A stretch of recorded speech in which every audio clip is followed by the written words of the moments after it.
मुंबईमध्ये पंतप्रधान नरेंद्र मोदींचा रोड शो पार पडलाय। मात्र उपमुख्यमंत्री अजित पवार यांनी मोदींच्या रोड शोला दांडी मारल्याचं पाहायला मिळालं। तब्येत ठीक नसल्याने अजित पवार मोदींच्या रोड शोला उपस्थित नव्हते। त्यामुळे शिंदे आणि फडणवीस असताना अजित पवार या ठिकाणी का नव्हते या संदर्भातल्या चर्चांना उधाण आलं।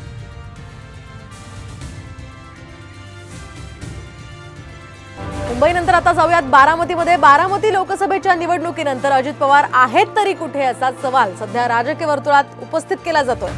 मुंबईतील मोदींच्या रोड शो मध्ये सुद्धा अजितदादांनी दांडी मारल्याचं पाहायला मिळालंय। तर मोदींच्या इतर दौऱ्यात देखील शिंदे फडणवीस हजर असतात, मात्र अजितदादा काही दिसत नाही। तब्येत ठीक नसल्याने अजित पवार मोदींच्या रोड शोला उपस्थित नव्हते, मात्र त्यांची ही गैरहजेरी सध्या चर्चेचा विषय बनतेय। नेमकं कुठल्या कार्यक्रमांमध्ये अजित पवार गैरहजर होते आपण पाहूयात ग्राफिक्सच्या माध्यमातून।